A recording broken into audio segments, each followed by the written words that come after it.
Senate will come to order. Chaplain Dr. Black will open the Senate with prayer.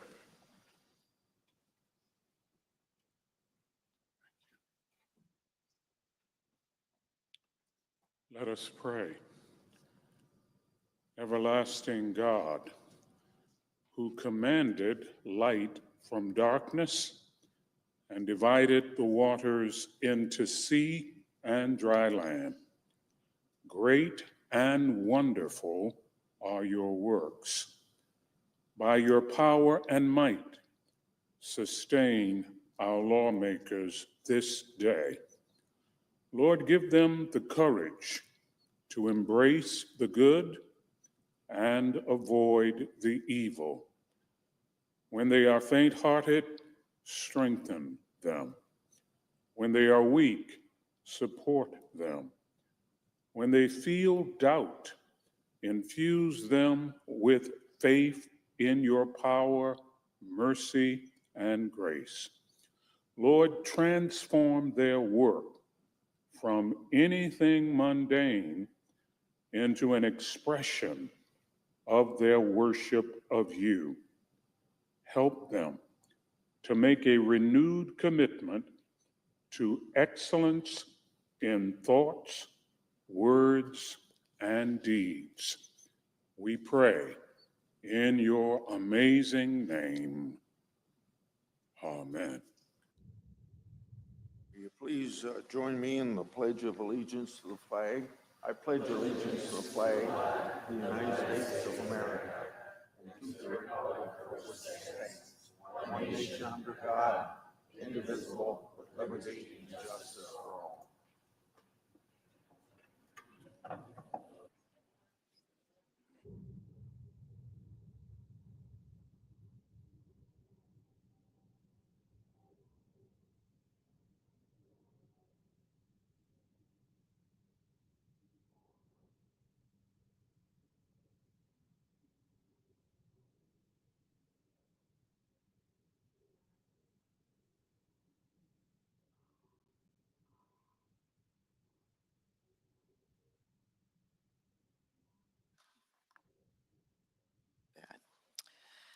Under the previous order, the leadership time is reserved.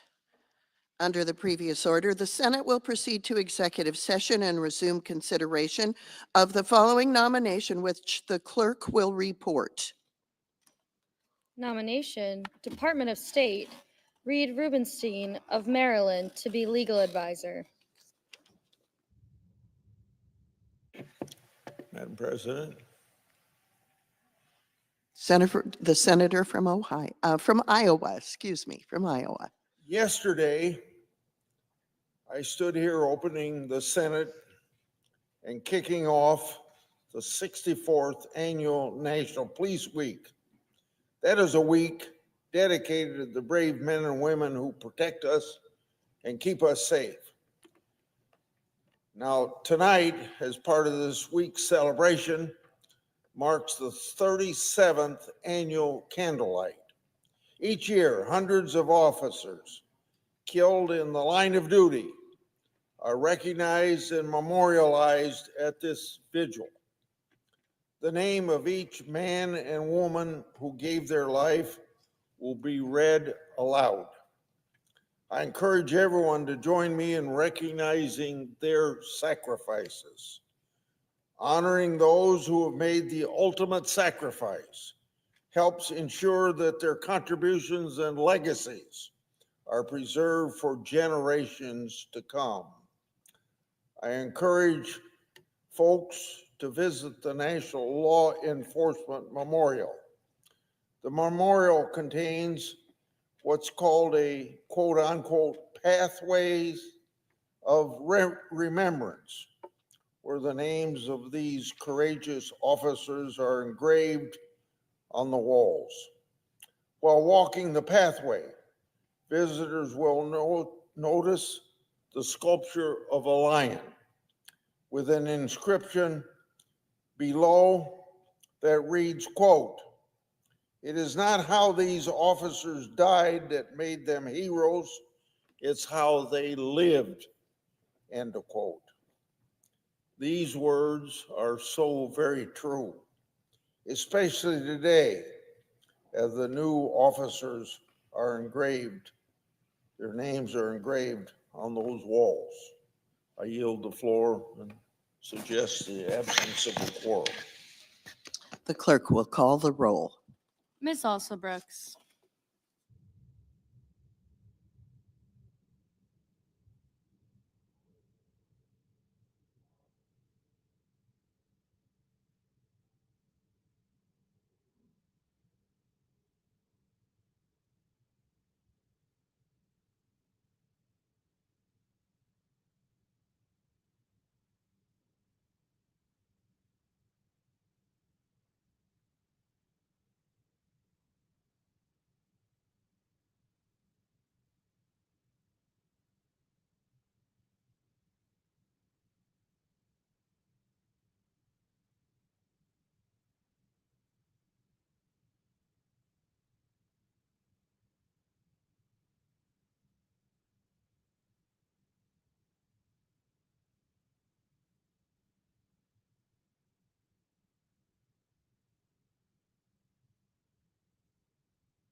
Leader. Madam President, I ask unanimous consent the quorum call be suspended. Without objection. Madam President, the month of May is a special time to celebrate the Americans who serve our country in uniform. May is Military Appreciation Month. On Saturday, we celebrate those currently serving on Armed Forces Day. And toward the end of the month, on Memorial Day, we honor those who gave their lives in defense of our country. South Dakota has a rich heritage of military service, and I'm proud to represent the men and women carrying on that heritage in the South Dakota National Guard, at Ellsworth Air Force Base, and serving in our military around the globe. Madam President, South Dakota is proud to support our troops. Our state is home to two major military installations that are fixtures of their communities. But 20 years ago, South Dakota was at risk of losing one of these bases. On May 13th, 2005, 20 years ago, Madam President, the Defense Department announced that it was recommending South Dakota's Ellsworth Air Force Base for closure. I'm not the only one for whom this was a gut punch. Ellsworth is a point of pride in the Black Hills. It's been a national security asset since World War II, and it is home to the 28th Bomb Wing Squadrons of B-1B Lancers, which were performing a critical role in the global war on terror. But at the time, Ellsworth was a single mission base, and the Air Force saw savings in moving that mission elsewhere and closing the base. Madam President, in May 2005, I was a freshman senator, 5 months on the job. But now my state faced a major test, losing the base that would have been devastating to western South Dakota, and a significant loss, I might add, for our national security. So failure was not an option, but Ellsworth faced long odds. Past rounds of the base realignment and closure commission suggested we had a 12% chance of keeping the base open.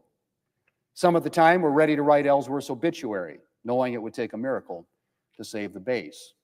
Some thought it would take a political deal, and they doubted that South Dakota had the clout to pull that off. Madam President, we knew we weren't going to save Ellsworth through politics, and we weren't going to wait around for a miracle. Instead, we did it the South Dakota way. We worked hard, harder than we ever had. There were just over 100 days from the announcement in May to the final decision in August, and saving Ellsworth consumed that entire summer. My staff and I called everyone we could think of.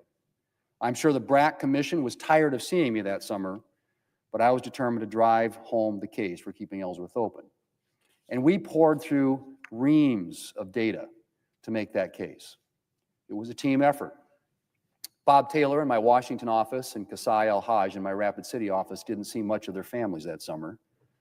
The rest of the South Dakota delegation was involved. Then Governor Mike Rounds was involved as well. Retired Air Force officers like General John Michael Lowe and Colonel Pat McElgan lent their voices and expertise to the cause. And countless local officials, community members, and of course the 11,000, Madam President, South Dakotans who came to the BRAC hearing in Rapid City that June were all part of that team. Madam President, in the end, Ellsworth was not saved by miracles or politics.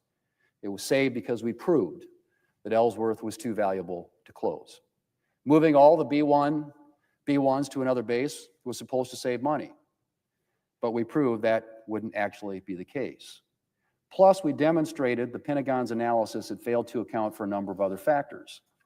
Consolidating the entire fleet of bombers in one place was a major vulnerability. An attack, extreme weather, or any issue at that base could ground the entire fleet of B-1s. And consolidation risked overwhelming maintenance and training capacity at that base. Madam President, it turned out that Ellsworth was just what the Air Force needed. And that's the argument that we made. As Colonel McElgan put it to the BRAC commissioners, and I quote, "Ellsworth has operational advantages to make it the ideal base for the 21st century," end quote. And as General Lowe testified, and I quote again, "Closing Ellsworth will deny the Pentagon a valuable base for future missions," end quote. Ultimately, in August, the BRAC Commission agreed, and it voted 8-1 to keep Ellsworth open. And since then, those predictions have proven right. Ellsworth's B-1s have been a consistent asset to our national security. In 2011, B-1s left Ellsworth to strike targets in Libya, marking the first time a B-1 fleet launched from the United States to strike overseas targets. Last year, Ellsworth B-1s conducted a CONUS-to-CONUS mission, taking a continuous 31-hour flight to the Indo-Pacific and back without landing. And we've continued working to demonstrate Ellsworth's value and ensure its future will never again be in jeopardy. In 2007, the Air Force Financial Services Center arrived on base. In 2012, the 89th Attack Squadron came to Ellsworth to control MQ-9 Reaper drones from ground control stations in South Dakota. In 2015, after a decade of work, we expanded the Powder River Training Complex, nearly quadrupling its size and making it the largest training airspace in the lower 48. And in 2021, the Air Force announced that Ellsworth would officially be named the first main operating base for the new B-21 Raider, a sixth-generation long-range strategic bomber. From BRAC to B-21. And the story continues. Madam President, 20 years ago, Ellsworth was said to be a liability. Today, it's very clear that it's a national security asset. And I'm working to make sure the base and the surrounding community have what they need to continue to play a key role in our national defense for generations to come. Madam President, before I close, I want to speak briefly about Troy Mink, a native South Dakotan whose nomination to be Air Force Secretary will be considered this week. Dr. Mink grew up in Lemon, South Dakota. He graduated South Dakota State University on a ROTC scholarship, and he met his wife, Jean, during their time in Brookings. And his service encompasses the breadth of the Air Force's mission. He began his career as a navigator instructor on a KC-135 crew. He flew 100 flights during the first Gulf War, including 8 combat missions. In the Air Force Reserve, he was the lead test engineer for ballistic missile test vehicles. Then in 2013, he became the Deputy Undersecretary for Space. In 2020, he was appointed the Principal Deputy Director of the National Reconnaissance Office. And in all his spare time, he's coached his kids' competitive robotics teams. Madam President, Troy Mink is someone who has the experience to lead the Air Force into the next frontier. And I look forward to seeing him take the Air Force to even greater heights once he is confirmed to this position. Madam President, I yield the floor and I suggest the absence of a quorum. The clerk will call the roll. Ms. Also Brooks.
The Democratic leader is recognized. We in a quorum, ma'am? I ask unanimous consent the quorum be dispensed with.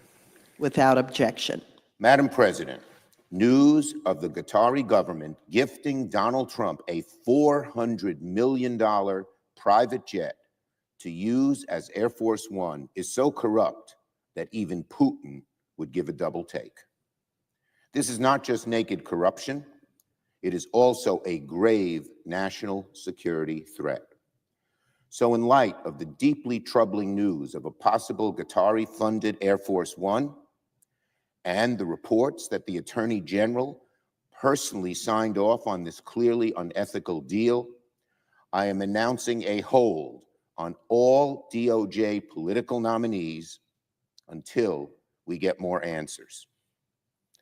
Here are some questions that must be answered.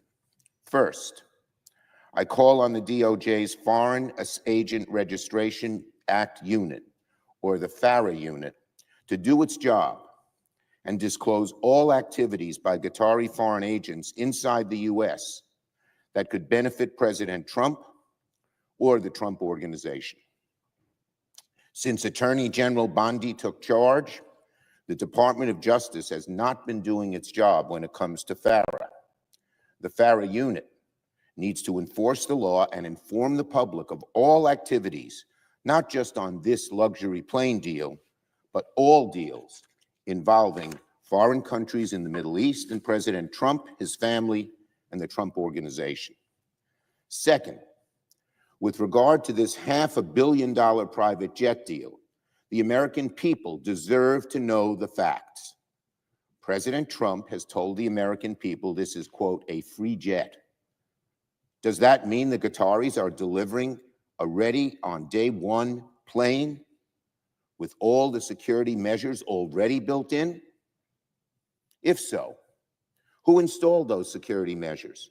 And how do we know they were properly installed?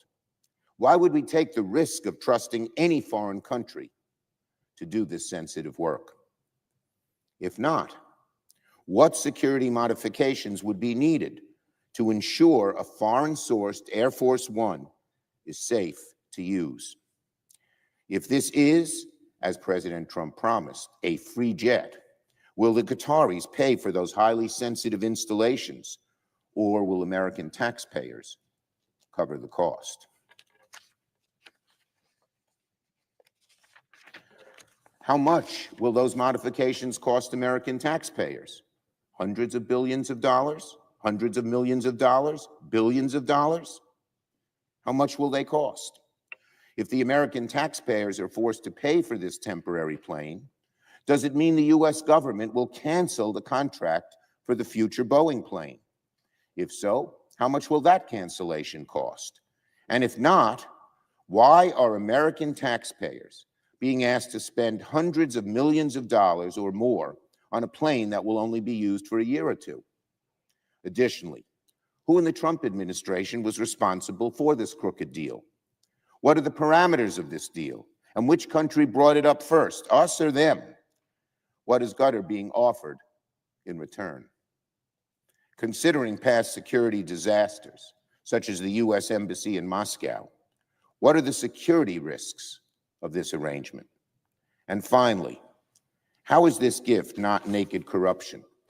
The Attorney General must testify before both the House and Senate to explain why gifting Donald Trump a private jet does not violate the Emoluments Clause, which requires congressional approval, or any ethics law. So, until the Attorney General explains her blatantly inept decision, and we get complete and comprehensive to these and other questions, I will place a hold on all political nominees to the Department of Justice. As disturbing as this latest news about a Qatari Air Force One is, it is frankly just the tip of the iceberg. For months, Qatari and other Gulf state nationals have spent billions on deals with the Trump organizations, seemingly to buy access to the president, including a $2 billion from the UAE venture capital firm for Donald Trump's new stablecoin, including the launch of a new Trump hotel in Dubai, worth over $1 billion, and the construction of a beachside golf course in Qatar, potentially worth $5 billion. Donald Trump's business deals in the Middle East reek of crooked self-enrichment. He isn't just blurring the line between public service and personal profit. He's erasing it. This isn't speculation, it's fact, backed by overwhelming evidence. He is jeopardizing America's national security to line his own pockets. What is most chilling about this brazen bribe and the national security betrayal is how openly Donald Trump is doing it. How he is lying about the need for this aircraft and the risks involved, and how he is daring Republicans to call him out. And how are Republicans responding? With silence, with their heads in the sand, total obeisance, afraid to tell the emperor he has no clothes. Well, Republicans may be too scared to stand up to Donald Trump, but I will keep pushing, and Senate Democrats will keep pushing to get more answers to this nakedly crooked arrangement with Qatar. Until the American people learn the truth about this deal, I will do my part to block the galling and truly breathtaking politicization at the Department of Justice. Now on tariffs. Donald Trump promised that in dealing with China, he would not back off without getting concessions in return. And then yesterday, Donald Trump did in fact cave to China without getting much in the way of any concessions. Sadly, it seems like China has once again gotten the better of Donald Trump. And that's bad news for American workers, American consumers, American manufacturing. I've long been clear that going after China is a good thing. Going after the Chinese government when they're unfair on trade is a good thing.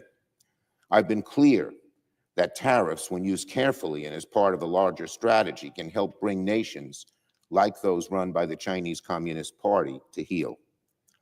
But that is not what happened under Donald Trump. Instead, Donald Trump announced, quote, Liberation Day, pushing us to the brink of recession, sent markets flailing, sent consumers and small businesses into a panic, all so he could cave to China without having anything to show for the heartache and the economic detritus. This has all been another example of Donald Trump's chaos. Chaos. That's a watchword, unfortunately, for the way this administration acts. He has one policy for his tariffs one day, a different policy the next day. One day he's pretending to play a tough guy with China. The next, he's caving to China and getting little, if anything, in return. Who knows what Trump's tariff policy will be in the next 90 days? No business can count on what he might say or do. And any promise that he'll stick to his word, stick to his policies, well, the past is prologue. That never happens. Donald Trump's announcement with China is cold comfort for consumers and small businesses alike, for one reason. We don't know what he will do next. Now on reconciliation, and particularly on SNAP, the program that feeds hungry children. Today, the House Committees on Energy and Commerce, Ways and Means, and Agriculture will begin marking up the main portions of Republicans' so-called Big Beautiful Bill. Reports suggest that Republicans may even name their legislation One Beautiful Bill. That's ridiculous. I suggest Republicans pick a different name, a more honest name. They should call their bill the Big Grift, because that's what their bill is. Greedy Republicans in favor of tycoons. The Big Grift. Billionaires win, American families lose. There is nothing beautiful about the biggest cuts in Medicaid to American history. There is nothing, quote, beautiful about cutting SNAP, the largest anti-program in America, by over $300 billion. There is nothing beautiful about forcing kids to go hungry just to feed corporate greed. But that's what Republicans want to do. They want to axe SNAP benefits by $310 billion to pay for tax breaks for the ultra-rich. Cutting food from the mouth of hungry children for tax breaks for the ultra-rich, that is what they call beautiful? I call it warped. They want to shift the burden to the states, knowing full well many states won't be able to make up the gap in funding. That means in states across America and in Puerto Rico, kids, seniors, veterans, and families will go hungry.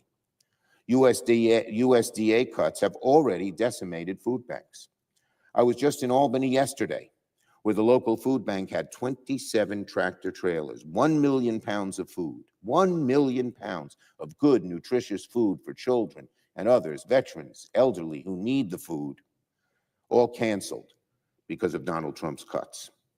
Much of that food was produced by local family farms who lost a valuable market. And this is happening across the country, and now Republicans want to add to the devastation by cutting SNAP. That's even a further cut than they've already done, a deeper cut. Republicans call their SNAP cuts savings and reducing waste. But those are euphemisms. What it really means is increasing hunger, increasing poverty, increasing the wealth of the ultra-rich. It is morally indefensible. Indefensible. I yield the floor. The clerk will call the roll. Ms. Alsobrooks.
The gentleman from Wyoming is Thank you, Madam recognized. President.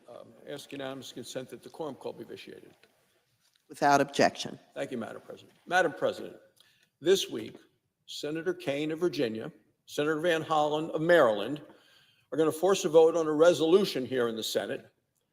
And astonishingly, it is in defense of illegal immigrant criminals. They're going to take up the Senate time, the time of the American people, because they want to defend illegal immigrant criminals. Called the Kaine-Van Hollen Resolution, pure political theater, not about human rights. It's about protecting Americans, in my opinion, from violent crime. And that's why I'm opposing what they are proposing here today. What they're proposing is to shield illegal immigrant criminals, shield them from deportation, and shield them as they try to evade arrest. Democrats want to defend illegal immigrant criminals, and apparently they want to continue to do that. Let's talk about illegal immigrant criminals. And let's talk about the one that they're running to check on in El Salvador, Gilmar Abrego Garcia. That's what one of them did. Went to go check on him.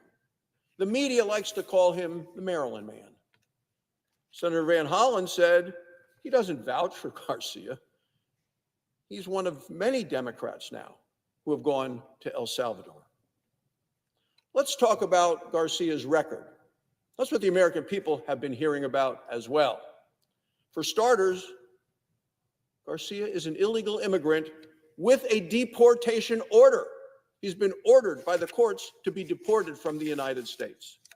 His own lawyer has conceded in immigration court that he entered the country illegally back in 2011, and he is fully subject to deportation, and a deportation order has been given. Moreover, in 2019, an immigration judge, again, a judge, determined Garcia was a verified member of MS-13. A verified member of MS-13.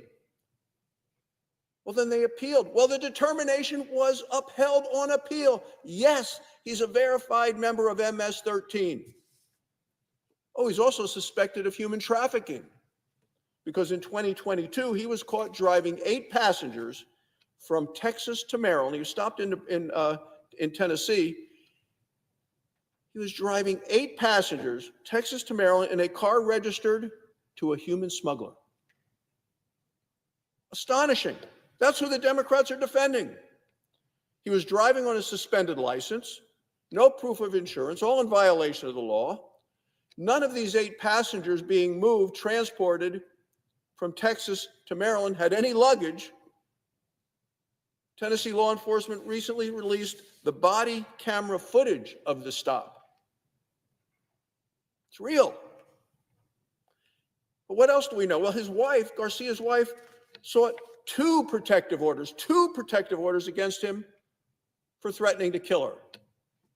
That's who the Democrats are here defending today. Not that one individual, but that whole style of behavior that has now impacted every community in America as 10 million illegal immigrants have flooded into our country during the Biden administration. What's President Trump done? He has taken this dangerous thug off the streets. But now Democrats are fighting to bring illegal immigrant criminals, in his case and others, back into the country. How many people want him as the next door neighbor? Is that good news? Is that what the Democrats want? Hey, bring him back, bring him into your community. President Trump and Republicans in this body are protecting our communities. We're supporting and actually deporting illegal immigrant criminals. Democrats' policies would allow each and every one of those criminals to roam free in our communities. Americans were forced to live with Democrats' failed approach at the border for the last 4 years. 10 million illegal immigrants flooded into the country, entered with ease. Open border policies, what did it do? What do we know about our home state of Wyoming? Drove up crime, drove up fentanyl deaths. So many illegal immigrants, they strained our schools, our hospitals, our communities. And Democrats are now attempting to weaken the strong and successful border security policies that this current administration is actually enforcing, which the Democrats ignored. Illegal crossings are down 93% from last year. In April, only 5 illegal immigrants were released into the country. Compare that to April 1 year ago. Joe Biden was in charge. He was the president. The Democrats were the majority. 68,000 illegal immigrants were released into America in the single month under Joe Biden. That was the month of April last year.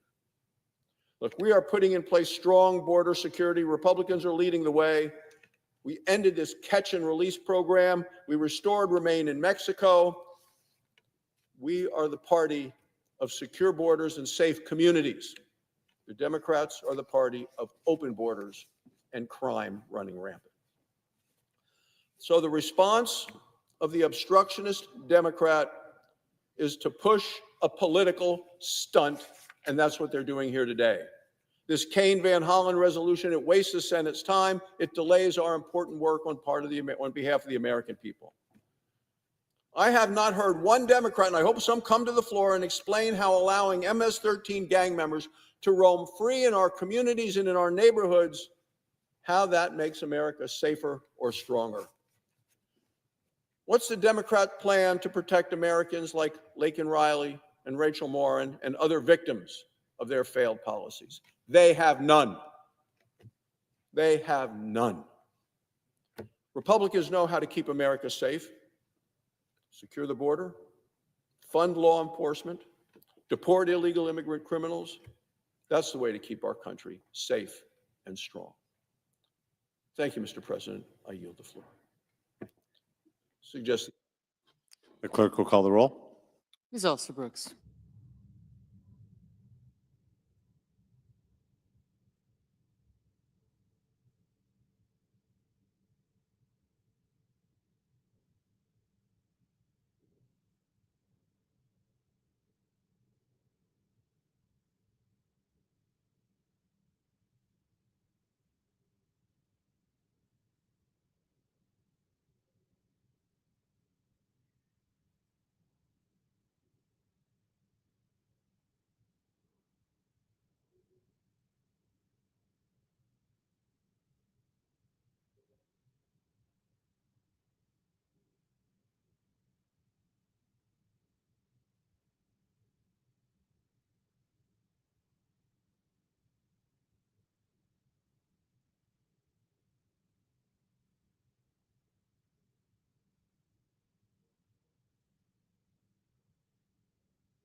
I recognize the senator from Connecticut. We need a quorum call? Yes. I'd ask that we dispense with the quorum call and I be recognized.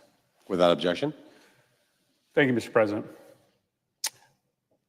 Mr. President, usually public corruption happens in secret. The politicians that do it, they know it's wrong to accept money in exchange for favorable government treatment, and so they hide it until they're found out. A textbook example would be Louisiana Governor Edwin Edwards, who in the 1990s was quietly taking bribes from businessmen who wanted to get licenses for riverboat casinos. In the late 1990s, Edwards was convicted of the crimes of extortion, racketeering, money laundering. The way in which he was doing it was like out of a movie. In one instance, a businessman handed the governor a suitcase full of $100 bills totaling $400,000, all in order to get a 6-0 commission ruling in favor of this casino. Eventually, as with most all corrupt officials who are taking money privately, Edwards was discovered, he was disgraced, and he went to jail. As we speak, our president, Donald Trump, is going to the Middle East on a public corruption tour. He's no less corrupt than Edwin Edwards of Louisiana. In fact, he's way more corrupt. Edwin Edwards took $400,000. Well, in the Middle East, Donald Trump will cement deals totaling in the billions in exchange for favorable treatment by the U.S. federal government for these Gulf countries. The key difference is that Donald Trump isn't hiding it like other corrupt officials are. He's not ashamed. He's not doing it in secret. His corruption is wildly public, and his hope is that by doing it publicly, he can con the American people into thinking that it's not corruption because he's not hiding it. But what he's doing in reality is no different than any other corrupt public official who does it in private, other than the fact that Trump's corruption, his foreign policy corruption, is just so much bigger in scope and the impact that it has on the American people than anything a corrupt mayor or a corrupt governor may have done. Trump's first major foreign trip, and he just landed, is to Saudi Arabia, Qatar, and UAE. Not because these are our most important allies in the world, not because these are the most important countries in the world, not because he's going there to talk about making the Middle East more safe and more secure. No, his first trip is to these three countries because these are the three countries that have agreed to pay Donald Trump money. Donald Trump is going to collect tribute, and it's all just out in the open. Frankly, it's pretty easy to see this coming.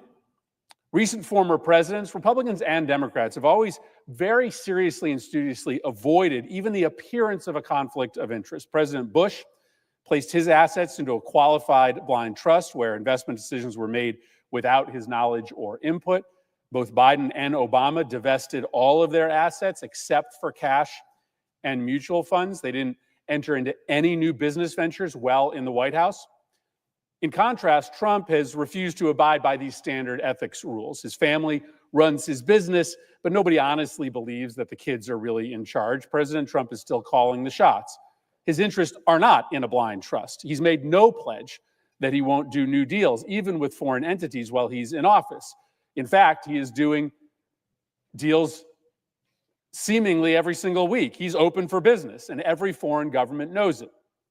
In fact, it appears that right now the Gulf states are trying to outdo each other to up the price of buying an American president. And because Trump is greedy and he's insecure, he wants to fit in with the billionaire class, he is traveling to the region with his hat out for further solicitations. So let's ask, what is the going rate right now for a Gulf country to buy access to Donald Trump, to get favorable treatment from the federal government?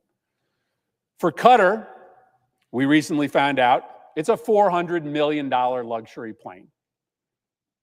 This plane has been opulently configured for royal use. It's not a gift to the U.S. government. It's a personal gift to the president. The terms of the arrangement apparently include a stipulation that after Trump leaves office, it will be transferred to Trump, to his presidential library, which means Trump gets the so-called floating palace for himself.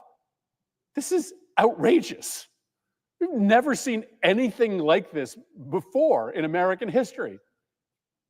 A foreign government gifting a $400 million luxury plane to the President of the United States. This is spelled out as blatantly unconstitutional by our founding fathers. They wrote into the Constitution a specific clause called the Emoluments Clause, which prohibits federal office holders from accepting gifts from any king, prince, or foreign state without the consent of Congress. Like, how much clearer could it be? It's unconstitutional. It's illegal. The founding fathers knew it was an evil to have members of Congress or the President of the United States accepting expensive gifts from a foreign nation who in exchange want favors from the US government. Donald Trump's acceptance of the luxury plane from a foreign monarch is basically the corruption that our founding fathers were seeking to prevent. But that's not all he's getting from Qatar. The Trump Organization recently signed a $5.5 billion golf course and real estate deal with Dar Global and Qatari Dar, a firm established by Qatar's sovereign wealth fund. $5.5 billion while Trump's in office. It would have been unthinkable for any previous president to enter into a $5.5 billion business deal with anybody, never mind a foreign government, while they are in office, and it still should be unthinkable. Now, Qatar is a U.S. ally. It's a very important ally, but they're a complicated country. They have their own interests, some of which do not overlap with ours. A foreign government like Qatar should not have a $5 billion chit hanging over the head of a sitting U.S. president, and they should not be gifting him a $400 million plane. That should kind of go without saying. For Saudi Arabia, the price is also in the billions. Soon after leaving the White House, in Trump's first term, his son-in-law, Jared Kushner, created a private equity firm and got a $2 billion investment from Saudi Arabia. The board of the Saudi Sovereign Wealth Fund questioned whether this was smart to invest that much money in a totally unproven fund, but the Saudi Crown Prince himself overruled the board, undoubtedly seeing the political advantage of investing directly with the Trump family. But this was only the beginning. The Trump family has put things into overdrive during the second term. Within his first 3 weeks of office, Trump convened a meeting at the White House with the head of the Saudi Sovereign Wealth Fund, not to discuss matters of state, but to negotiate a deal between the PGA and the Saudi-backed LIV Golf Tour. You want to know why? To try to bring PGA tournaments back to Trump golf courses. Convene a meeting in the White House with the Saudis in order to enrich himself. In addition to the $5 billion Qatari real estate deal, the Trump Organization is also partnering with a Saudi firm on a $1 billion Trump-branded hotel and tower in Dubai. The property's website, it's just like, this is like unbelievable.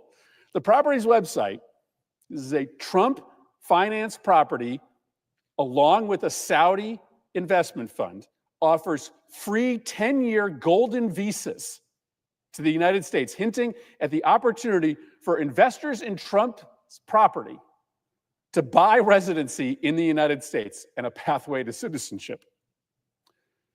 For the UAE, the price is somewhere north of $2 billion. Last week, Eric Trump and World Liberty Financial co-founder Zach Witkoff spoke at a conference in Dubai on crypto called Token 2049. As an aside here, it's just so fantastic and bone-chilling how transparent these guys are in their use of public positions to enrich themselves. I'm going to tell the story of Trump's stablecoin and the corruption with the Emiratis. But let's just pause for a second and consider the fact that the Trump family could have partnered with anybody in the world on their new crypto venture, World Liberty Financial. But of all the people in the world to partner with on this new crypto venture. They chose the son of Trump's Middle East envoy. Trump's Middle East envoy, the guy who's making all the decisions on U.S. policy in the Middle East, just to make it crystal clear to the Gulf countries that when they deal with World Liberty Financial, Trump's crypto venture, that they are dealing directly with the people responsible for making U.S. policy in the Middle East. It's just stunning. Literally, the sons of the president and the sons of the Middle East envoy running a crypto venture and then going directly into the Middle East in order to find their first investment. And guess what? Miracle, they found it. MGX, an investment firm backed by the Emirati government at this conference, announced that they had looked at all the crypto companies in the world that they could partner with to invest $2 billion in the crypto exchange Binance, and they selected, wait for it, drum roll, the company run by the sons of the President of the United States and the U.S. Middle East envoy. $2 billion.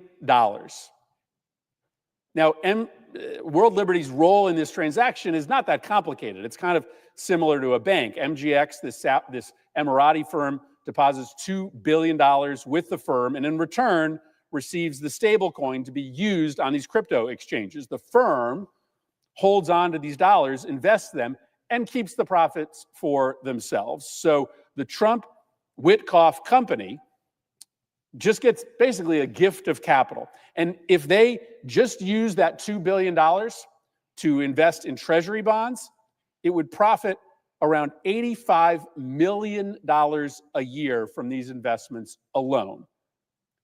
And the money goes directly to Trump, just directly to Trump. It's literally not complicated. Emiratis, World Liberty Financial, Donald Trump. This isn't 1990s Louisiana. Nobody's hiding it. On World Liberty's website, they say an entity affiliated with Donald J. Trump owns 60% of the equity in the company. And because of this deal, Trump and Witkoff can further capitalize because Trump's stablecoin just became the fifth most valuable stablecoin in the world because of the Emirati investment. And if the plane and the real estate deals and the private equity fund investment and the stablecoin weren't enough for you, Trump has found one last way for Gulf money to flow seamlessly into his pocket. It's called the Trump meme coin. What's the business model here?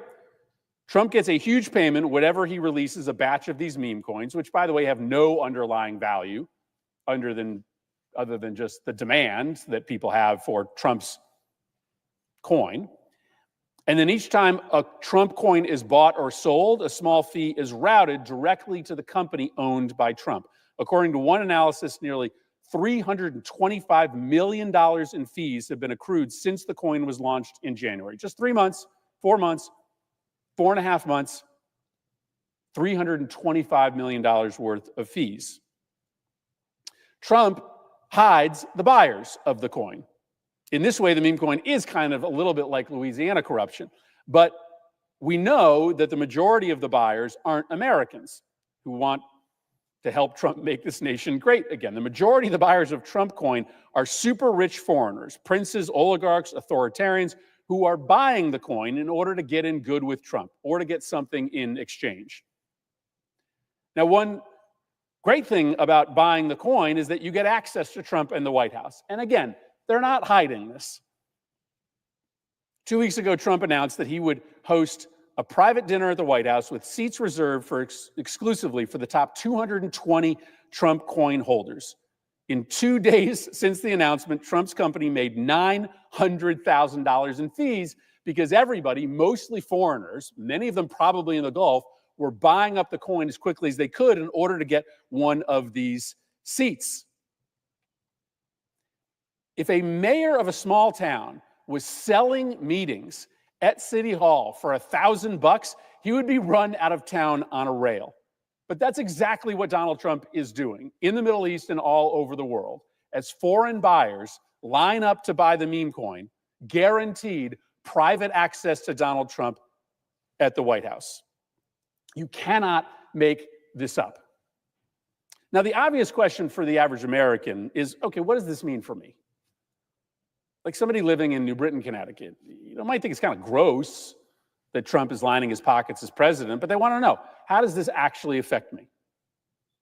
Well, the most simple way to think about this is that if the guy that you elected to protect us and make our lives better is spending most of his time alternating between playing golf and cutting deals for himself, he's not protecting you.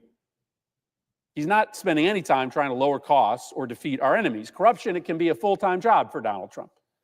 And that's a pretty lousy deal for the American people. But more importantly, when our foreign policy is for sale, we are less safe. Let me give you an example relative to the trip that Donald Trump is on right now. These countries aren't padding Donald Trump's pockets because they like him. They are paying him in order to get things from the federal government, from the U.S. government, without having to make any actual policy concessions that would benefit the U.S. people. Before anybody could begin to process the brazen corruption of the UAE Trump-Witkoff crypto deal, reports very quickly emerged that the Trump administration was considering changing regulations to make it easier for the country of UAE to purchase highly advanced semiconductors from U.S. manufacturers. This was a huge priority of the Emiratis, but the restrictions are on the UAE for a reason. The UAE has a very troubling and very close security relationship with China. And so the reason why we didn't allow U.S. companies to sell semiconductors directly to the UAE is because we believe that it would very easily become a conduit to China getting their hand on these advanced semiconductors and being able to leapfrog the United States in the business of advanced AI. But all of a sudden, once the cash payment to Trump through the crypto venture was announced, Trump signaled that he was willing to throw our security concerns out the window and transfer this sensitive technology to the UAE, even though it's likely that China will get their hands on this technology, allowing China to put themselves in a position to leapfrog us in the race for advanced AI. That would be a disaster for the American people, but that's what's happening. We might hand AI leadership to China because that's the price of Trump getting paid. And as long as he gets paid, he doesn't seem to care about the impact on regular Americans. The White House is open for business, and the Trump family is proudly advertising to the world where to send the check. They aren't trying to hide it. A $400 million luxury plane gifted to the President of the United States right as he is going over to negotiate potentially sensitive security arrangements with the Gulf countries. Every American, every Republican, every supposed national security advocate in the Senate should be outraged by this. We can look the other way, or we could join together, Republicans and Democrats, to stand up for this country and do something about it. I've joined with Senators Schatz and Coons and Booker to introduce a resolution condemning the acceptance of the plane. It's a blatant violation of the Emoluments Clause. We could stand together as a Senate to vote for that resolution. I've introduced legislation to make it illegal for presidents or members of Congress and their family members to profit off of crypto coins while they hold federal office. We could join together in that effort. I will personally seek to block any arms sale that is announced as part of this trip with a country that is personally investing in Donald Trump and his family. I will force a full Senate debate and a vote on these sales. Foreign leaders need to know that there will be a price for participating in the corruption of the American presidency. This level of corruption is so gross that even Trump's most hardened MAGA sycophants are turning against him. I didn't think I'd see the day, but people like Ben Shapiro and Laura Loomer, who fawn over Trump, can't believe he is so crass as to think that it's okay to accept planes as a gift in exchange for U.S. national security concessions. This isn't America first. This is not what he promised the American people. This is Trump first. He is willing to put our nation's security at risk, take unconstitutional bribes, just so he can fly himself and his Mar-a-Lago golf buddies around the world in gold-plated luxury planes gifted to him by foreign governments. all while at the same time, he tells Americans that they should be okay buying fewer school supplies for their kids or fewer birthday presents for their grandchildren because he's driving prices up for non-billionaires in this country. All while at the same time, he's kicking 13 million people off of their health care. Trump lines his pockets. He corrupts our foreign policy to enrich himself while driving up prices and stealing health care from average Americans. It's a national security disaster, and it's a moral abomination. I yield the floor.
Mr. President, Senator from Oklahoma. I'd like to ask unanimous consent that the scheduled roll call vote begin now. Without objection. The question occurs on the Rubenstein nomination. Is there a sufficient second? There appears to be. Clerk will call the roll. Ms. Also Brooks, Ms. Baldwin, Mr. Banks, Mr. Barrasso, Mr. Bennett, Mrs. Blackburn, Mr. Blumenthal, Ms. Blunt Rochester, Mr. Booker, Mr. Bozeman, Mrs. Britt, Mr. Budd, Ms. Campwell, Mrs. Capito, Mr. Cassidy, Ms. Collins, Mr. Coons, Mr. Cornyn,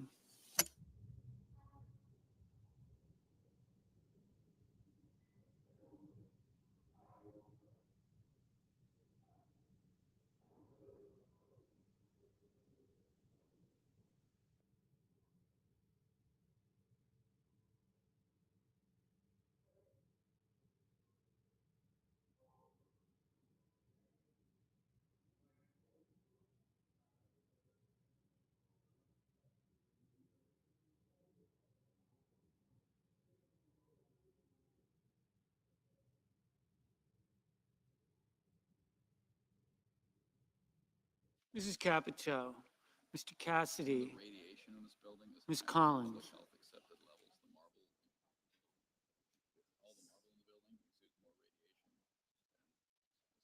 Mr. Coons, Mr. Cornyn. How'd you learn this? Ms. Cortez Masto. Okay.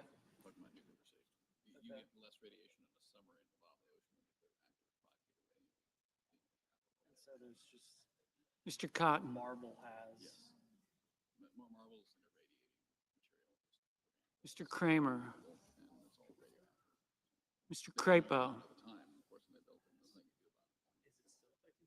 Mr. Cruz. We've had some people who have had. Mr. Curtis. Like you couldn't build a building.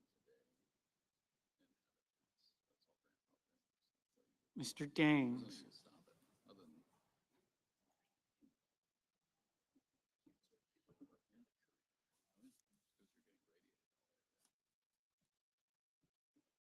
Ms. Duckworth.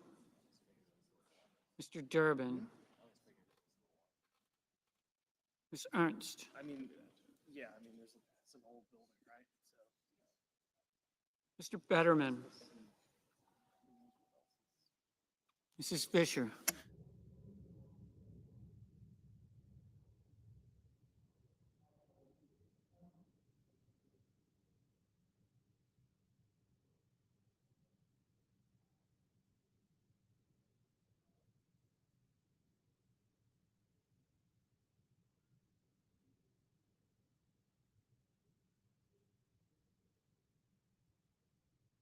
Mr. Gallego.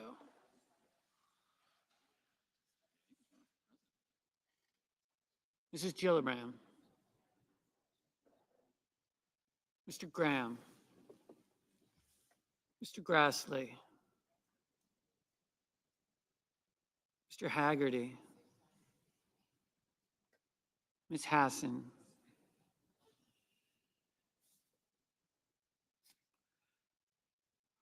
Mr. Hawley. Mr. Heinrich. Mr. Hickenlooper.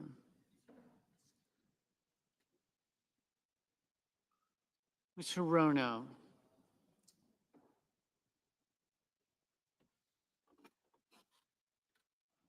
Mr. Hoven. Mr. Husted. Mrs. Hyde-Smith. Mr. Johnson. Mr. Justice. Mr. Kane. Mr. Kelly. Mr. Kennedy. Mr. Kim. Mr. King. Ms. Klobuchar. Mr. Langford. Mr. Lee. Mr. Lujan. Ms. Lummis, Mr. Markey, Mr. Marshall, Mr. McConnell, Mr. McCormick, Mr. Merkley, Mrs. Moody, Mr. Moran, Mr. Moreno,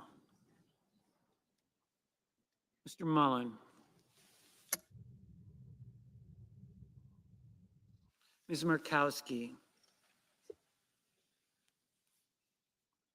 Mr. Murphy, Mrs. Murray,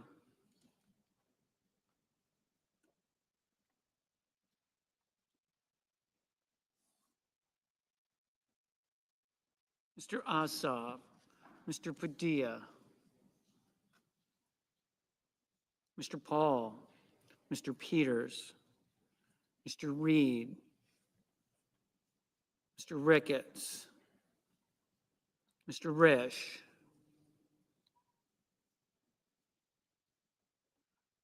Ms. Rosen, Mr. Rounds, Mr. Sanders, Mr. Schatz, Mr. Schiff, Mr. Schmidt, Mr. Schumer, Mr. Scott of Florida,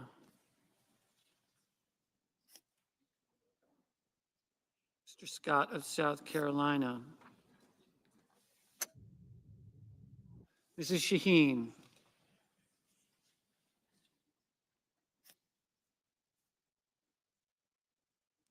Mr. Sheehy, Ms. Slotkin, Ms. Smith,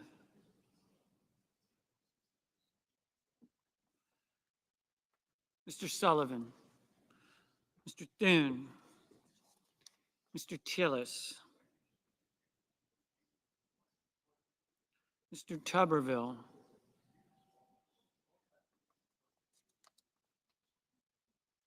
Mr. Van Hollen,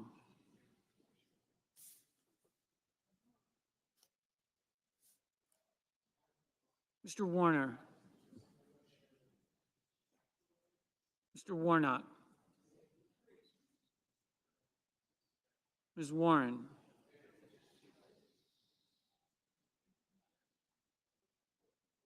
Mr. Welch, Mr. Whitehouse,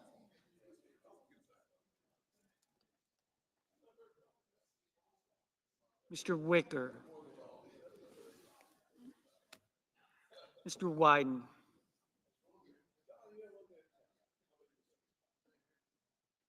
Mr. Young,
I know, I was like, wow.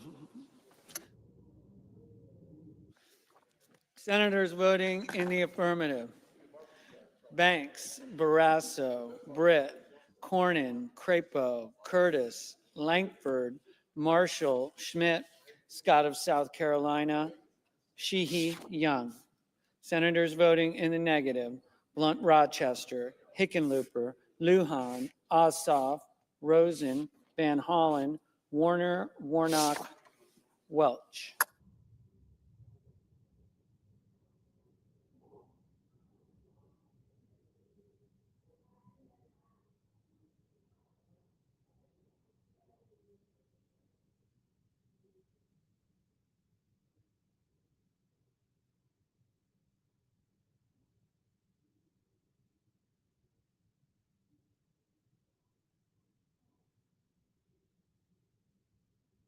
Ms. Cortez Masto, Ms. Cortez Masto, no. Ms. Warren, no. Ms. Hassan, no.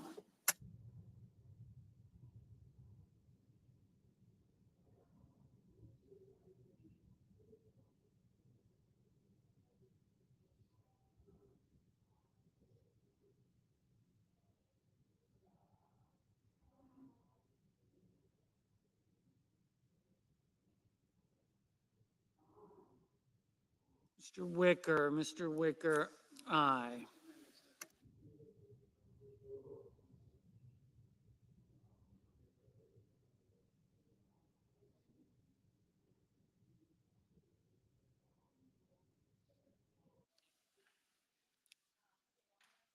Ms. Slotkin, no.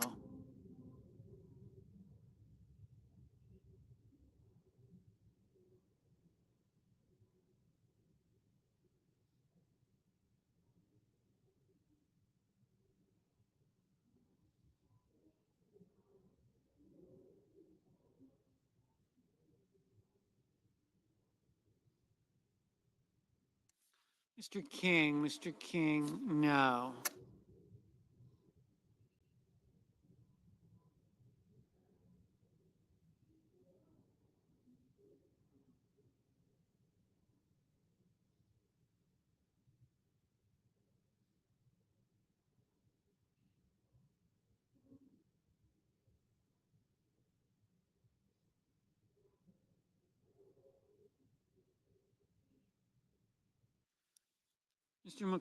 Mr. McCormick, aye.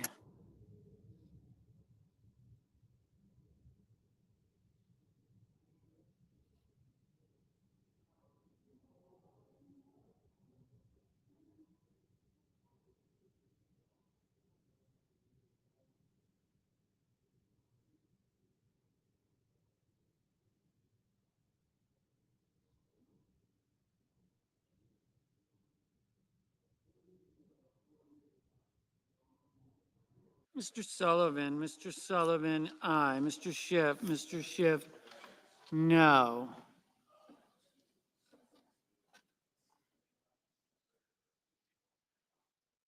Mr. Schumer, no.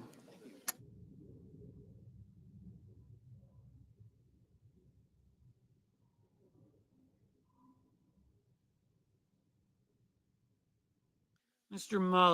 Mullen, aye.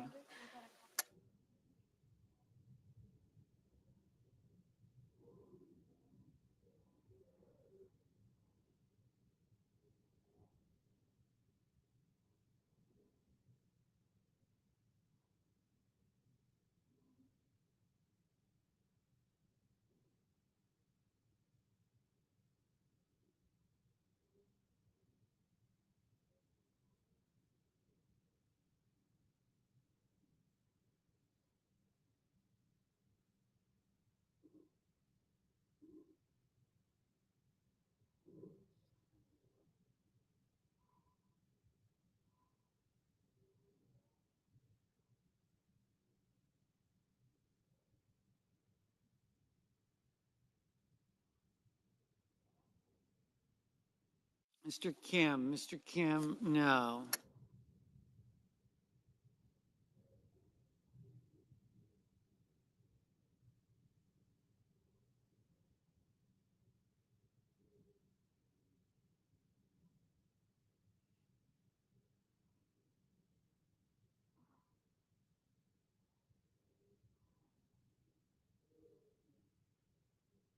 Mr.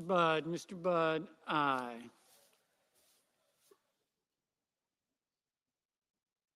Mr. Tuberville, aye. Mr. Rounds, aye.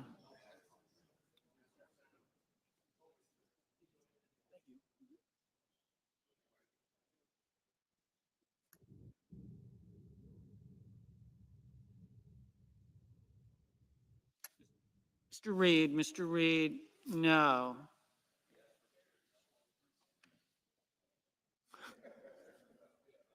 Mr. Whitehouse, Mr. Whitehouse, no. Miss Ernst, aye.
Mr. Bennett, no.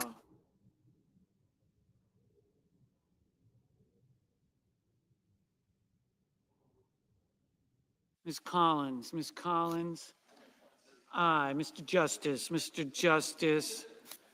aye.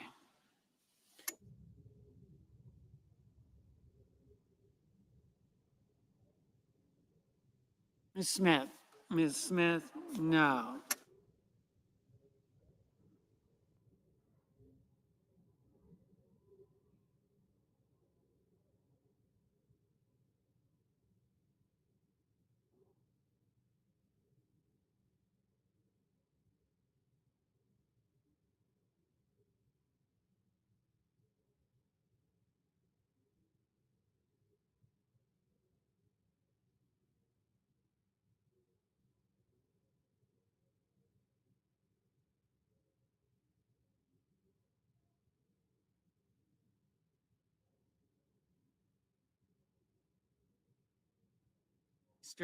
Mr. Lee, aye.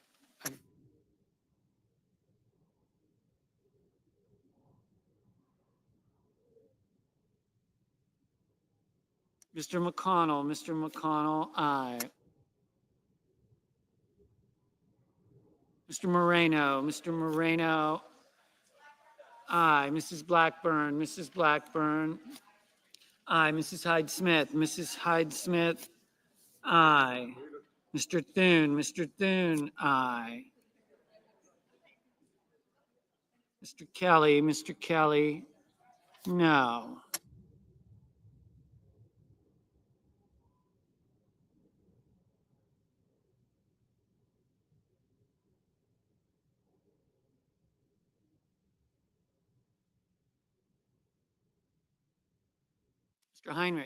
Mr. Heinrich, no. Mr. Wyden, no.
Mr. Fetterman, no. Mr. Cassidy, aye.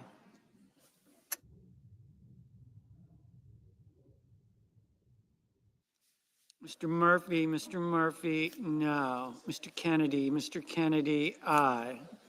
Mr. Scott of Florida, aye. Mr. Coons, no.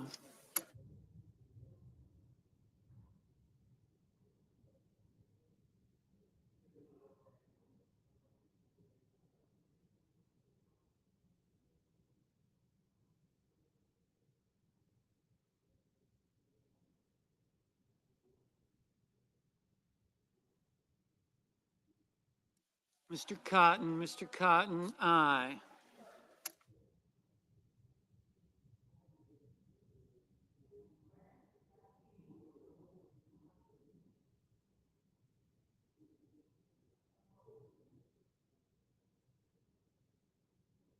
Mr. Haggerty, aye. Mr. Ricketts, aye. Mrs. Murray, no. Mr. Tillis, aye.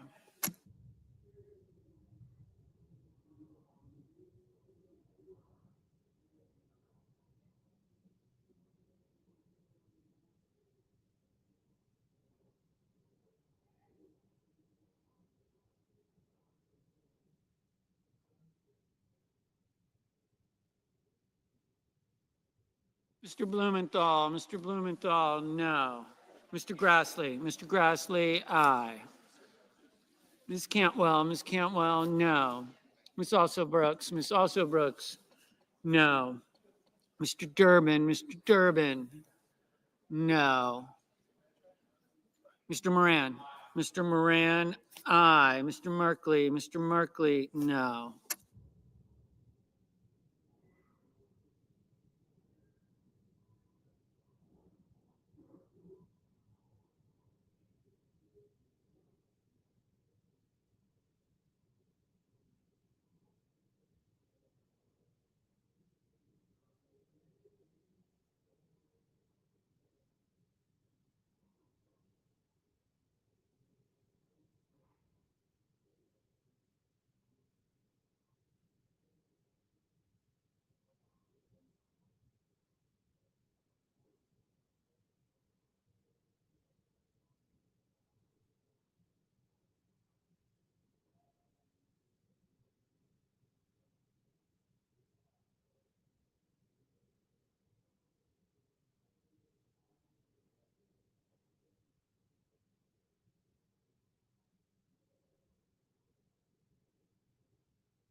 Mr. Cruz, aye.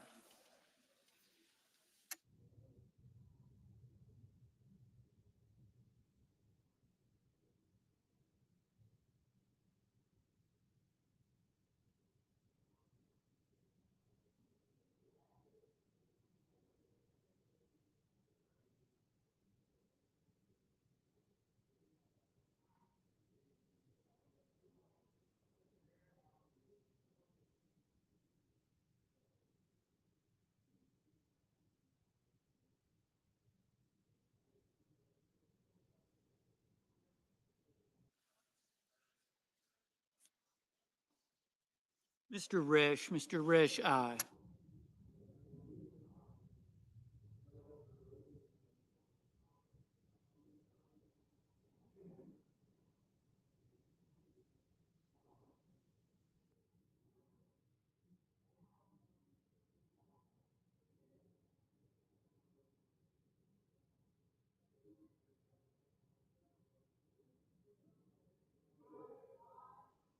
Ms. Lummis, aye.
Mr. Peters, no.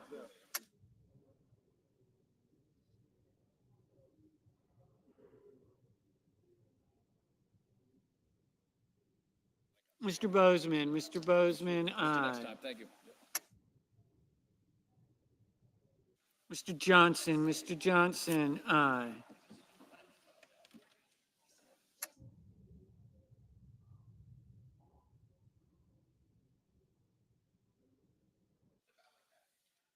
Mr. Kane, no.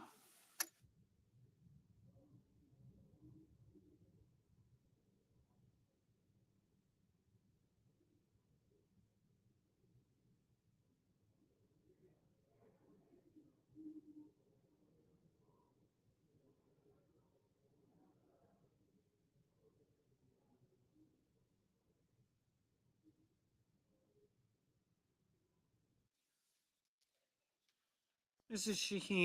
Shaheen, no. Mr. Husted, aye.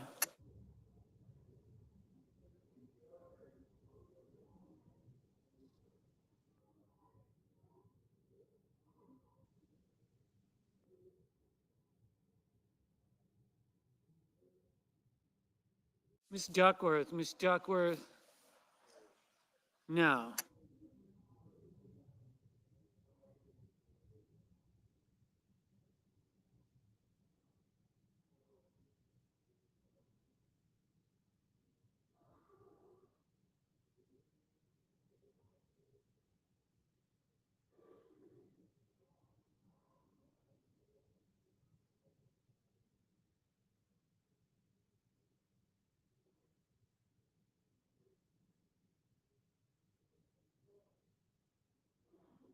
Mr. Schatz, no.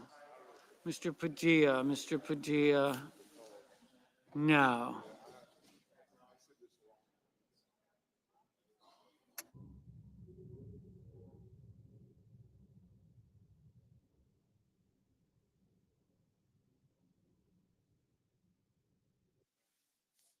Mr. Hoven, aye.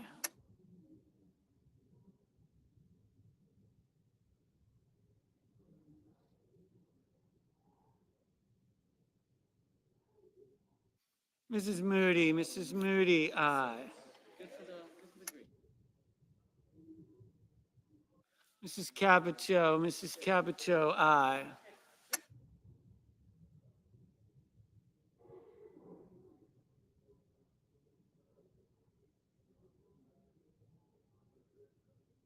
Ms. Klobuchar, no.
Mr. Rono, no.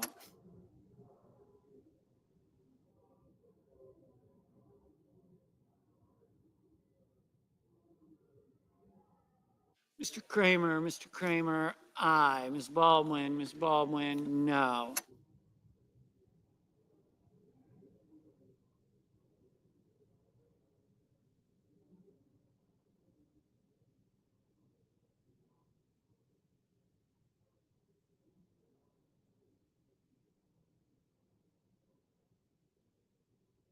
Mr. Paul, aye. Mrs. Fisher, aye.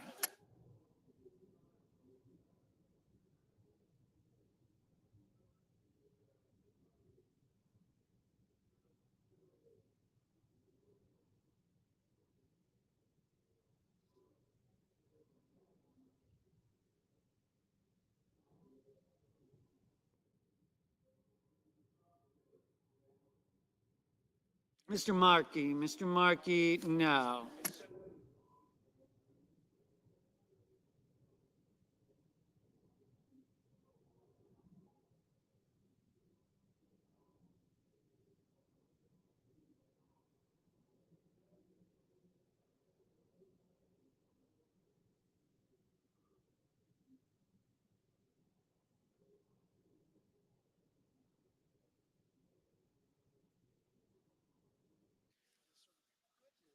Mr.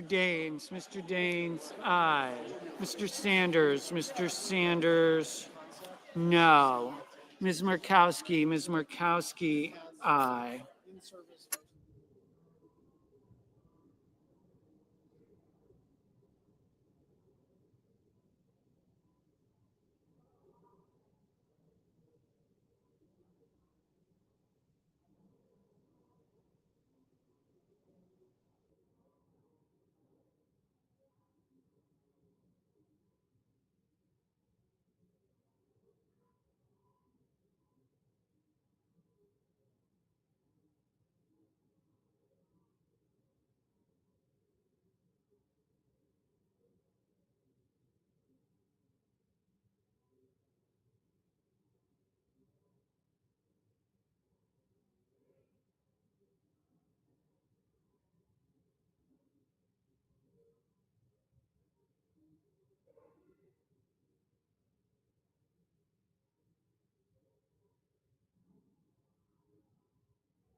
Mrs. Gillibrand,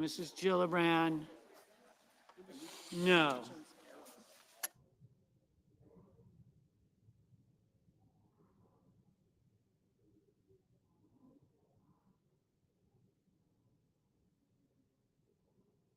Mr. Hawley, aye.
Mr. Gallego, no. No.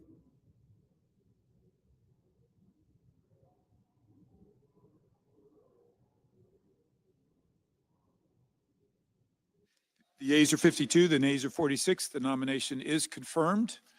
Under the previous order, the motion to reconsider is considered made and laid upon the table, and the President will be immediately notified of the Senate's action. Mr. President, The Republican Whip. Madam President, I ask unanimous consent that the mandatory quorum call with respect to the Mike nomination be waived. Without objection. The clerk will report the motion to invoke cloture. Cloture motion. We, the undersigned senators, in accordance with the provisions of Rule 22 of the Standing Rules of the Senate, do hereby move to bring to a close debate on the nomination of Troy Mink of Virginia to be Secretary of the Air Force, signed by 17 senators.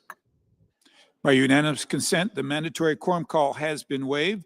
The question is it the sense of the Senate that debate on the nomination of Troy Mink of Virginia to the Secretary of Air Force shall be brought to a close? The yeas and nays are mandatory under the rule. The clerk will call the roll. Ms. Alsobrooks, Ms. Baldwin,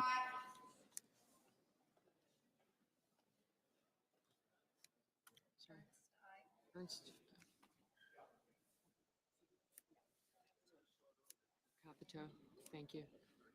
Duckworth, thank you.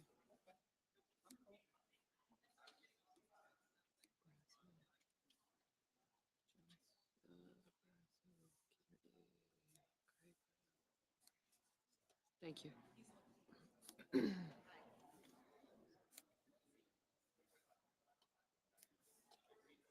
Mr. Banks.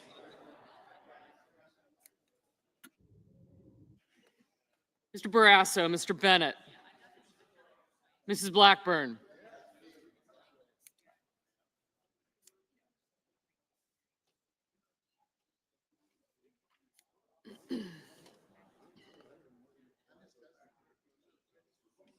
Mr. Blumenthal, Ms. Blunt Rochester, Mr. Booker,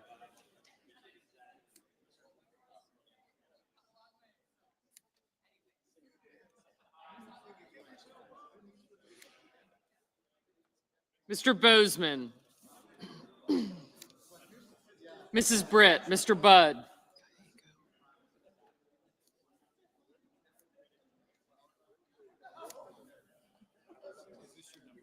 Ms. Cantwell, Mrs. Capito, Mr. Cassidy,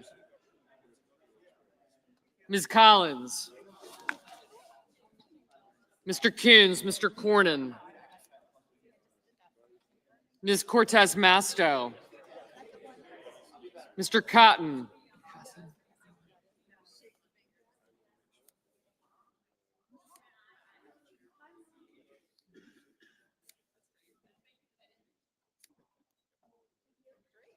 I did, thank you.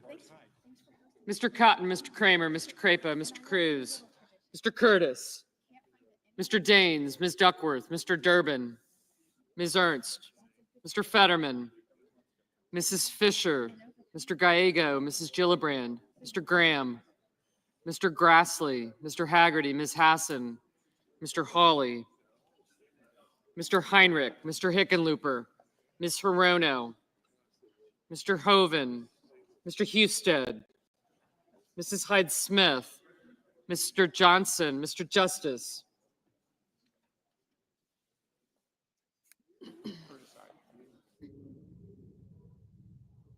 Mr. Kane, Mr. Kelly, Mr. Kennedy, Mr. Kim, Mr. King, Ms. Klobuchar, Mr. Langford, Mr. Lee, Mr. Lujan, Ms. Lummis, Mr. Markey, Mr. Marshall, Mr. McConnell, Mr. McCormick, Mr. Merkley, Mrs. Moody, Mr. Moran, Mr. Marino, Mr. Mullen, Ms. Murkowski, Mr. Murphy, Mrs. Murray, Mr. Ossoff, Mr. Padilla, Mr. Paul, Mr. Peters, Mr. Reed, Mr. Ricketts, thank you, Mr. Risch, Ms. Rosen, Mr. Rounds, Mr. Sanders, Mr. Schatz, Mr. Schiff, Mr. Schmidt, Mr. Schumer, Mr. Scott of Florida, Mr. Scott of South Carolina, Mrs. Shaheen, Mr. Sheehy, Ms. Slotkin, Ms. Smith, Mr. Sullivan, Mr. Thune. Thank you.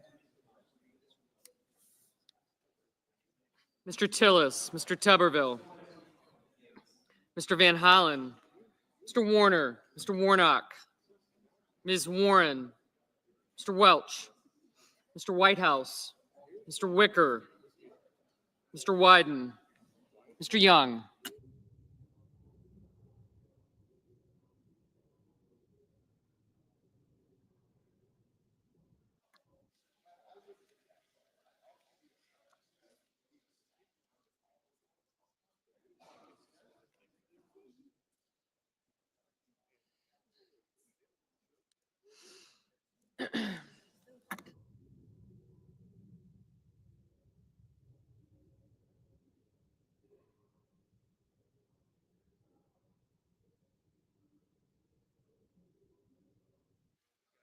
Senators voting in the affirmative: Baldwin, Barrasso, Budd, Capito, Kramer, Crapo, Cruz, Curtis, Ernst, Fisher, Gallego, Gillibrand, Haggerty, Hassan, Hawley, Heinrich, Johnson, Justice, Kennedy, Lee, McCormick, Moody, Moran, Peters, Reed, Scott of South Carolina, Shaheen, Sheehy, Slotkin, and Warnock.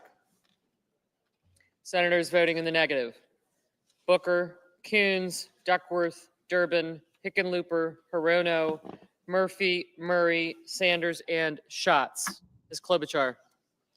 No. Mr. Schmidt, aye. Mr. Kim? Aye.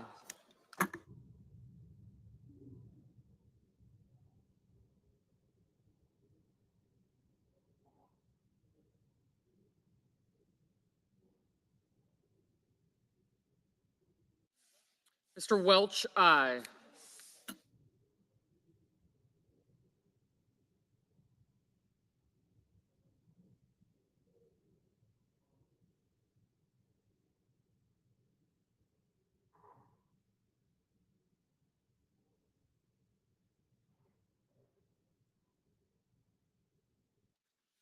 Mr. Schumer? No.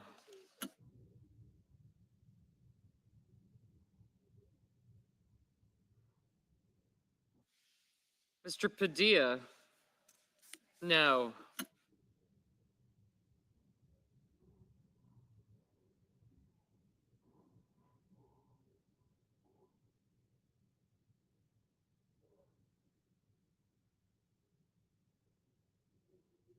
Mr. Van Hollen?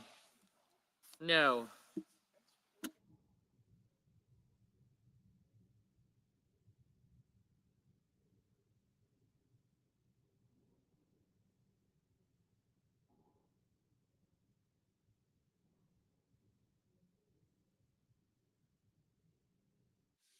Mr. Kane? Aye.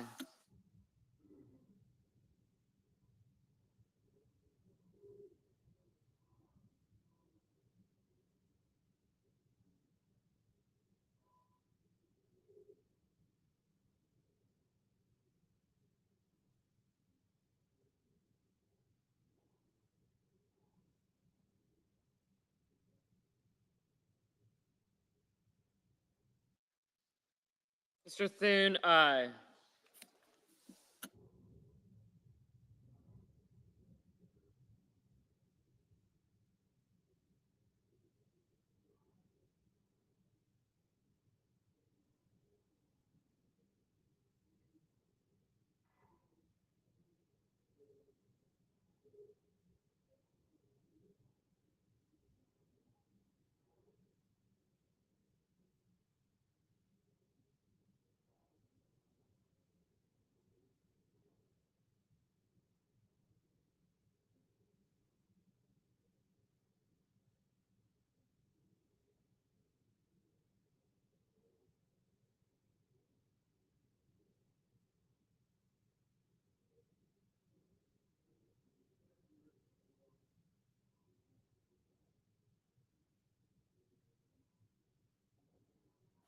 Mrs. Hyde Smith, aye.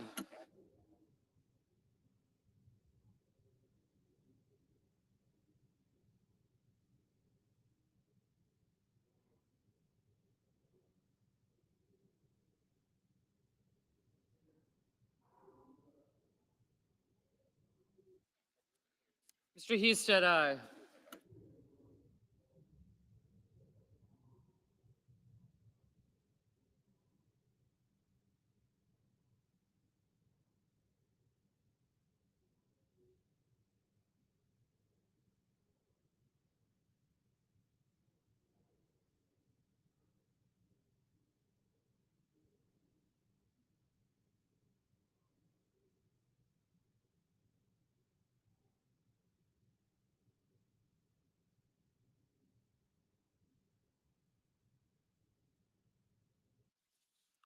Mr. Lujan, aye.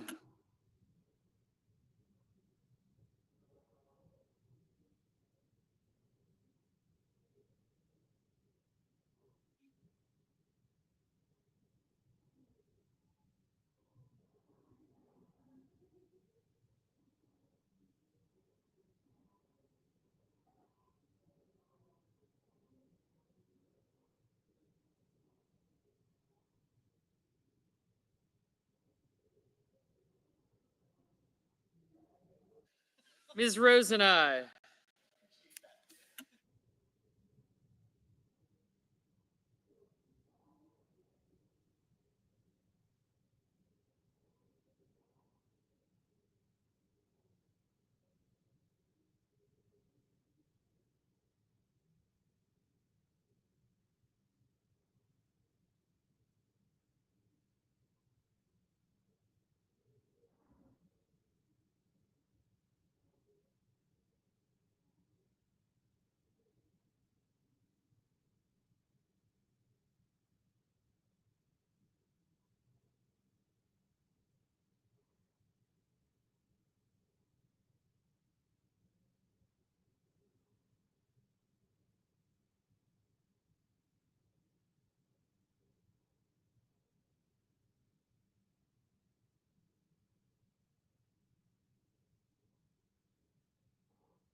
Mr. Tuberville, aye.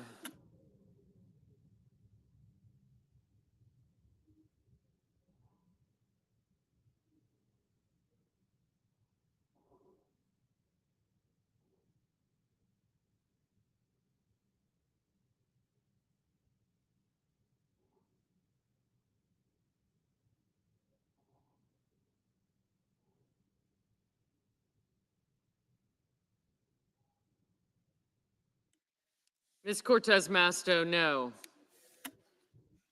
Mr. Daines, aye.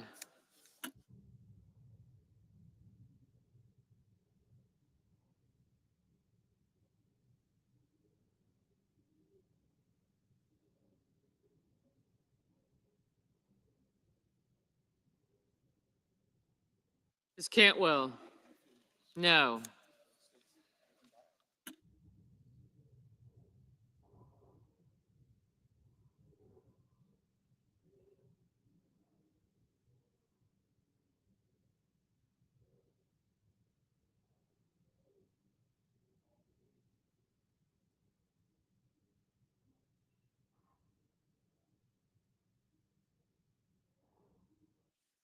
Mr. Blumenthal, no.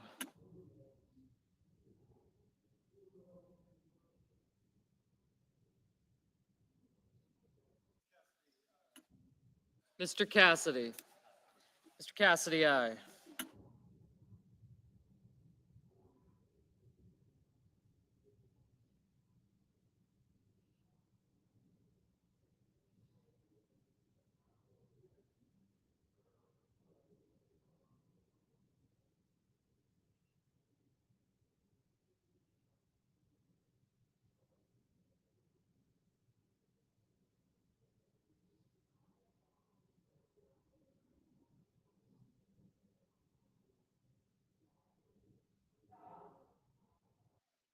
Ms. Collins, aye.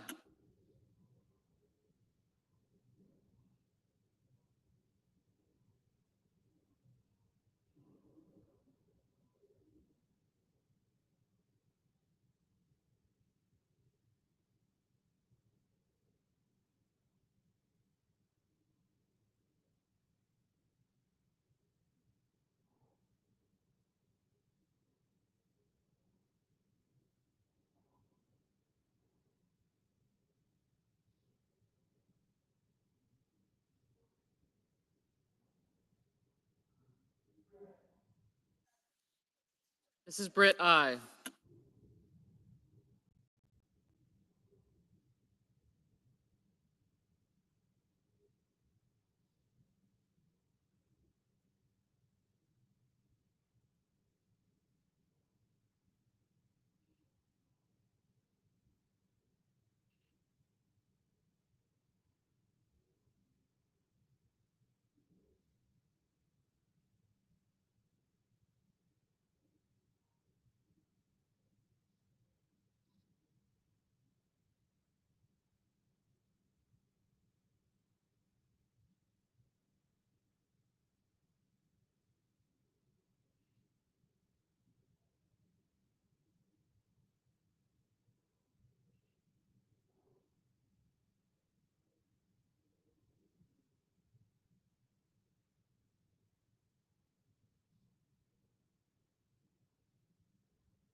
Mr. Wicker, aye.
Mr. Wyden, no.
Mr. Marino, aye.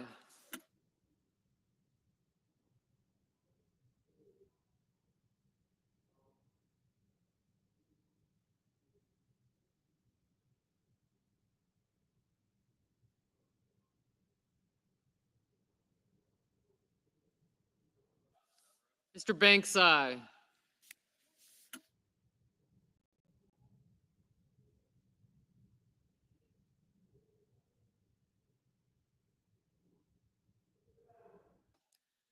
Mr. Fetterman, aye.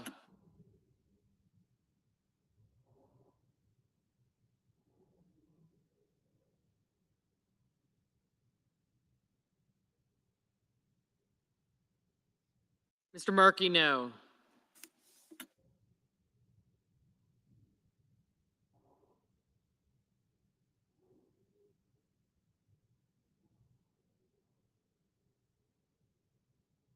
Mr. Scott of Florida, aye.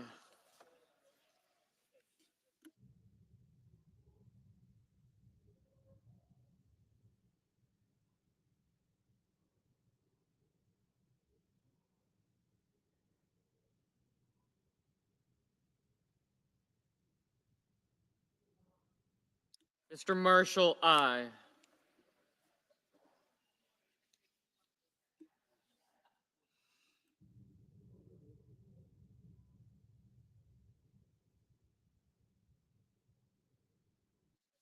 Mr. Ricketts, aye.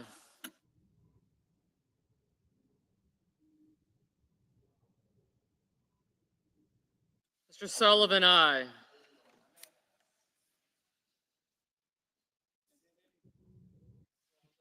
Mr. Rounds, aye.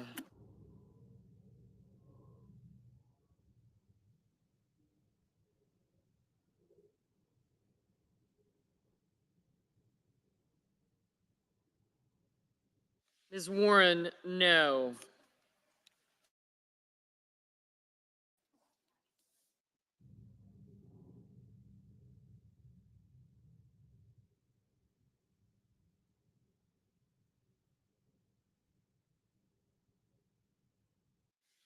Mr. Kelly, aye.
Ms. Murkowski, aye. Mr. Young, aye. Mr. Bozeman, aye.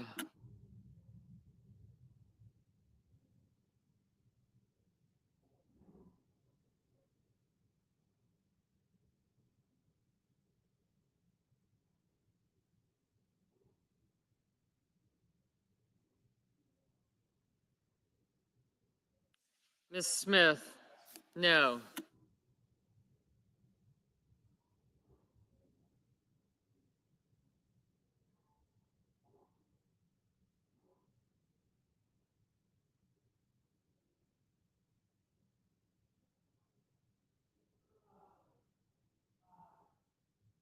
Mr. McConnell, aye.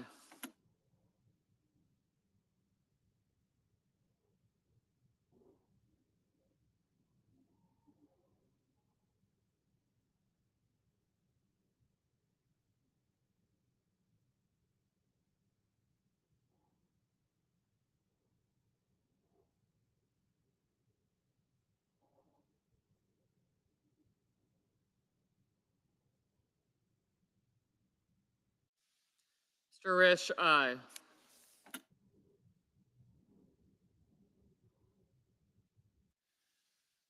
Mr. Merkley, no. Ms. Blunt Rochester, no.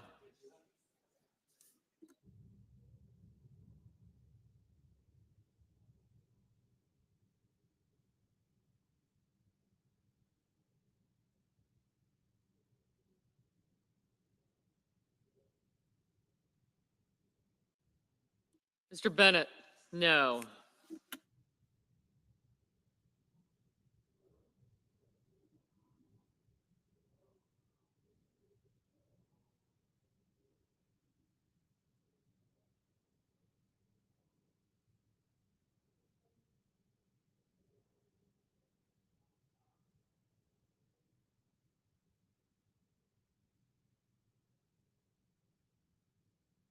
Mr. Mullen, aye.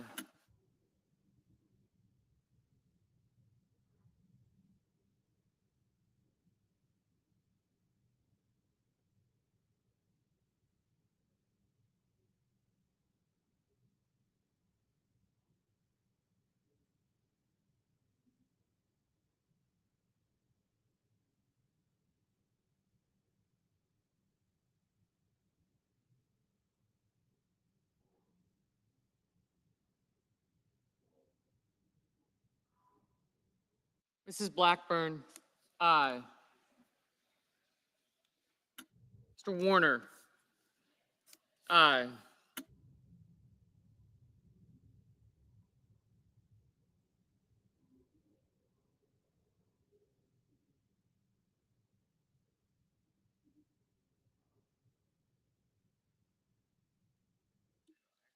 Mr. Grassley, aye.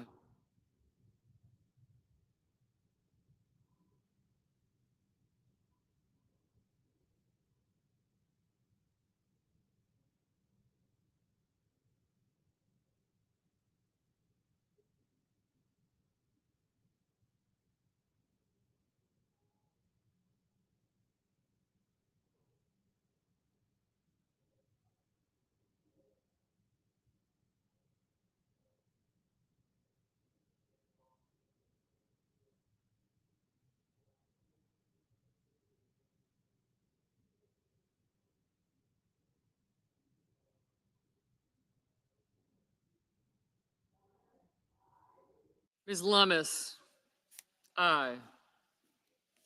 Mr. Schiff, aye.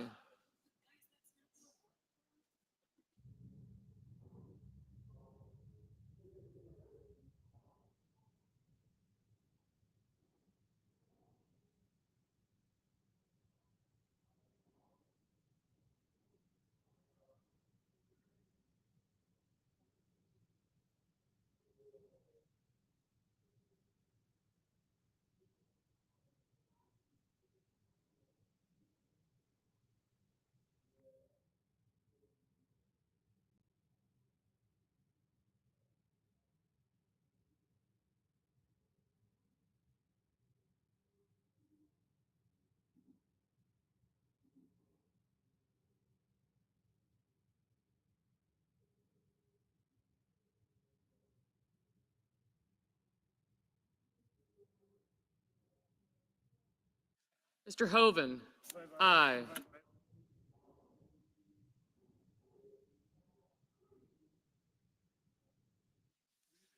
Mr. King, aye.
Mr. Cotton, aye.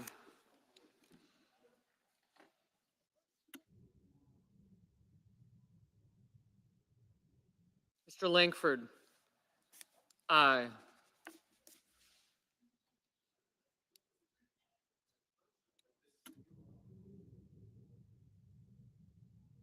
Mr. Ossoff, aye.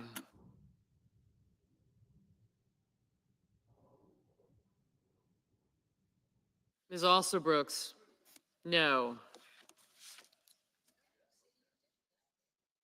Mr. Cornyn, aye.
Mr. Whitehouse, no.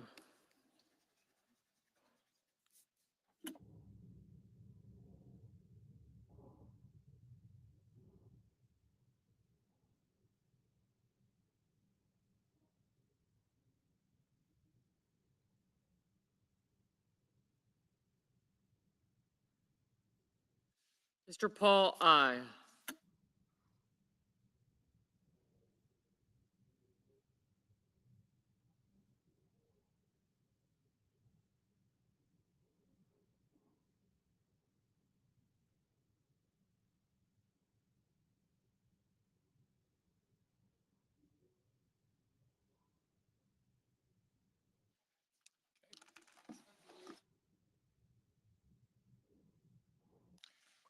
On this vote, the yeas are 72, the nays are 26, and the motion is agreed to.